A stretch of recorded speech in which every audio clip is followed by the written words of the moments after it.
Hi, everyone. How are you? So had chemo about a week ago, last Tuesday. I went in to get my treatment, and my platelets were still low. So we made the decision to hold the irinotecan and do the other two chemo meds. So I initially had 4 meds in my protocol. We dropped the oxaliplatin. You can only get 12 of those a year. So those are not part of my chemo maintenance. We're still waiting to hear about the genetic testing of my tumor and whether or not it would work for this new drug that they're looking at. Remember, the plan is I chose chemo maintenance over surgery for now, and the idea is to find a chemo med that will eliminate the residual cancer that's in my system. On Tuesday, I had the treatment was fine. Everything was okay. Wednesday was a busy day at work. At the end of the day Wednesday, and it wasn't a stressful day, it was a great day, but it was a very full business day. And remember, I wear a pump with my chemo for 2 full days, for 46 hours after treatment. And so Wednesday I had my pump and, still getting chemo. At the end of the day, I had a really wild reaction where, my cheeks do tend to get a little red, but I got all red in here, and my cheekbones started to really hurt, like ache. And at the end of the day, I was like, I don't know what to do. And grateful Brian thought quickly. We took a little Benadryl and took a little bit more later, which helped me sleep. And when I went to get my pump removed, we talked about the fact that I probably had a reaction to the dexamethasone, which is a anti-nausea med that they give me in my pump, or in my port, as a pre-med. So we talked about maybe trying something different. The other thing is I had a really beautiful conversation with, a medical team member about all that's happened to me over the last couple of months. She's somebody that I've known for 4.5 years, and she's a lovely soul, and I'm grateful I got to see her and talk to her about the reaction, the side effect, and have her give me some support on that. But then also shared all that I've been dealing with in terms of, do I do the surgery or not? And, it was a great conversation, and I had shared that I felt that there was a decent amount of fear that I had generated relative to some of the comments the surgeon made and how I was dealing with that. And she just was super supportive and heard what I said, and, really powerful. And I just acknowledge this for people.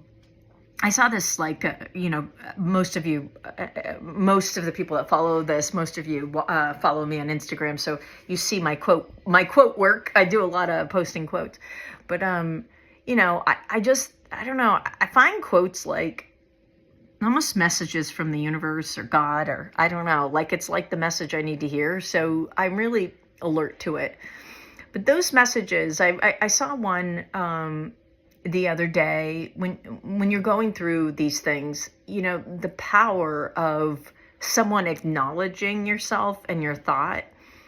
It's not agreement is part of it, but it's like, I'm not crazy. It's more just the acknowledgement of my thought process and how I went about it, and understanding my fear and all those things. It's really what we do in coaching. It's holding space for people and allowing them to feel that way, and supporting them. That's a really big deal, and that was a really powerful thing for me last week. That said, after pump removal, Thursday wasn't so bad, but Friday and Saturday really felt hard. And I think ultimately, it's not exactly like the flu, but I think it's a pretty good comparison. You're holding off those things so you don't get sick and, get nausea and all that stuff. But your system just feels like just not, I don't know. It's fighting, it's fighting the disease. It's fighting the meds, whatever it's doing. So it's just a tough few days. What I recognize too, and I'm observing about myself, I know I've shared this learning before, but it's never a bad thing to share it again, which is when I am physically not feeling well, the story in my head about it is gets a bit more grim. I think since I've opened the door to talk a little bit or explore the idea of my own dying and in my desire to accept that that is part of life. I mean, none of us can control that.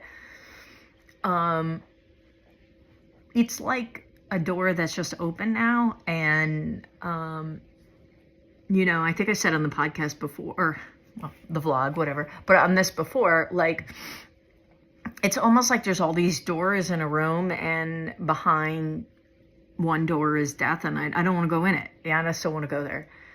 I am much more curious now about it. I want to open the door, just look at it, put it away. I plan to be here for a long time, and I want to be.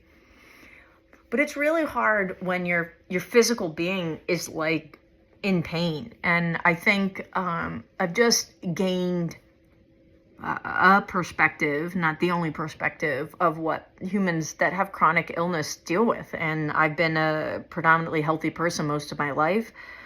So it is a bit jarring, I want to get going and do stuff, but my body doesn't allow it.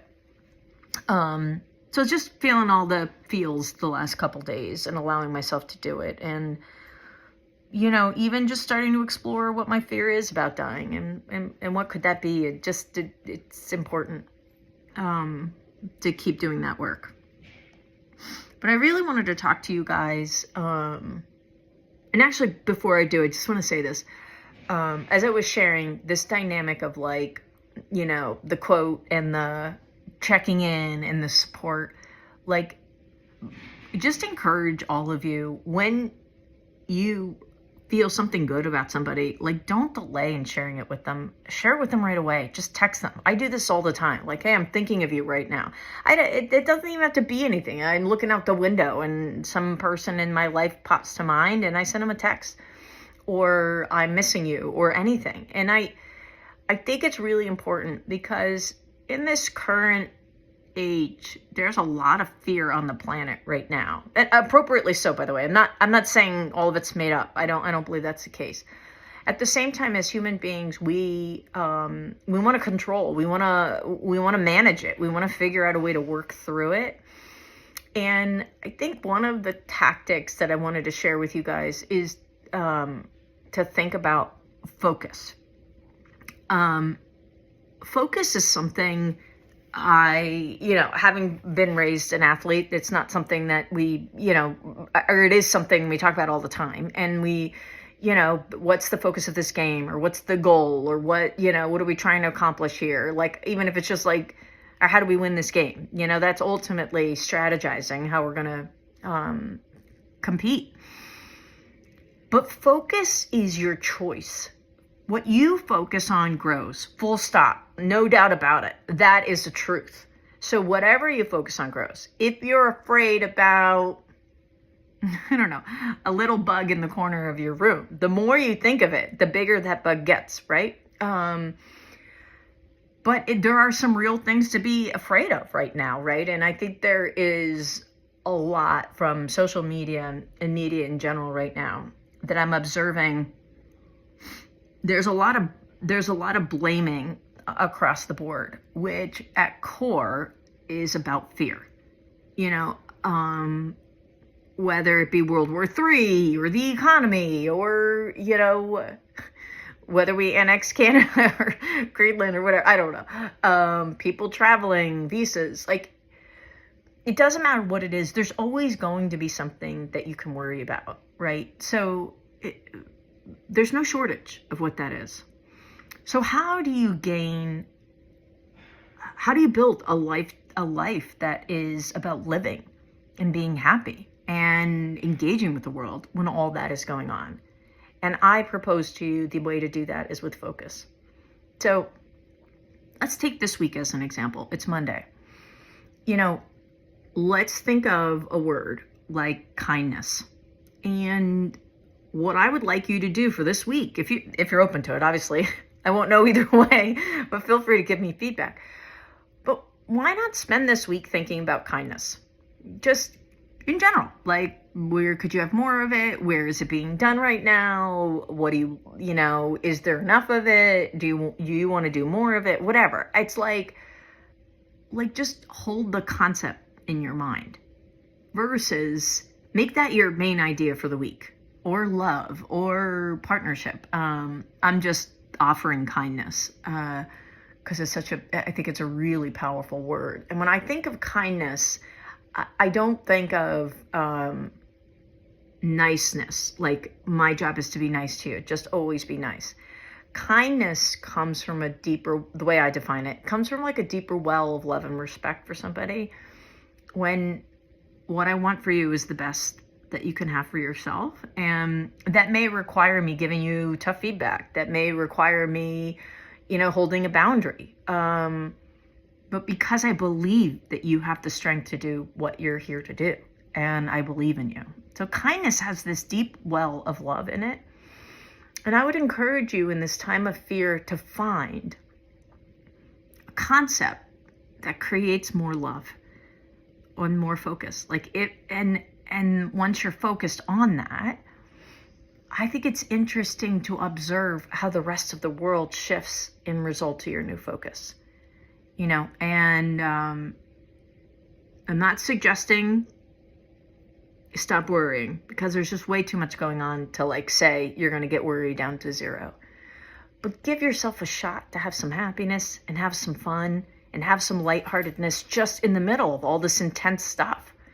It's not to negate it. It's not to ignore it.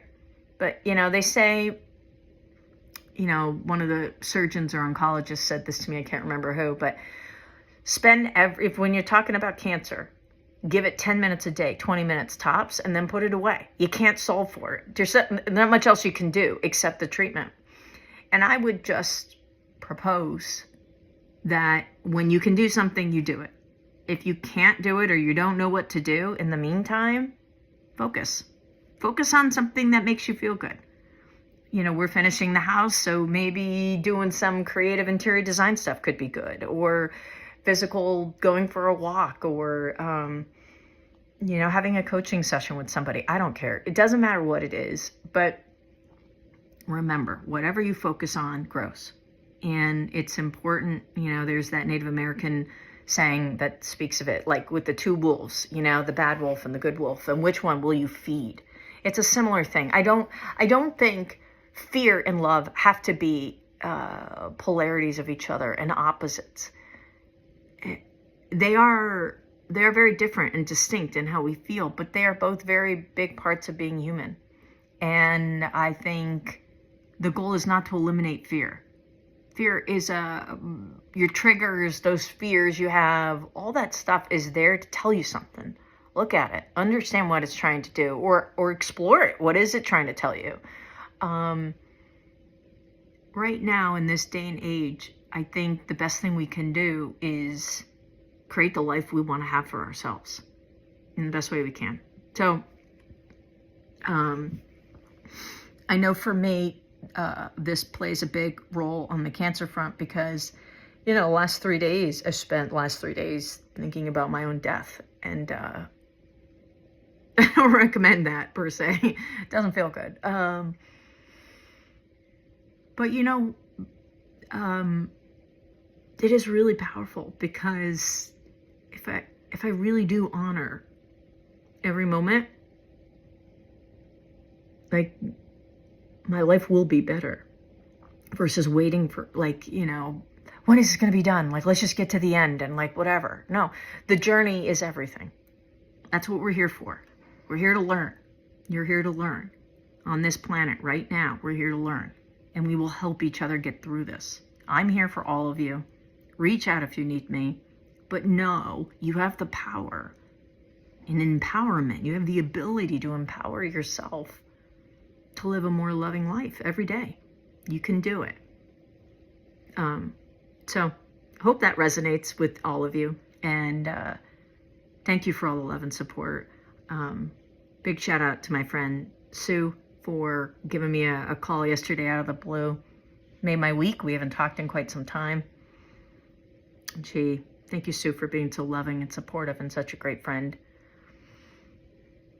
I do these videos mostly honestly, just to process how I'm feeling. And secondly, to share with you guys what's going on, because so many of you are asking me via text and whatnot what's happening. But these are bigger than me and you. It's like I don't know. We're just learning a lot together. So thanks for being on the journey with me. Thank you for your love and support. And we'll talk soon. Okay, bye now. Be well.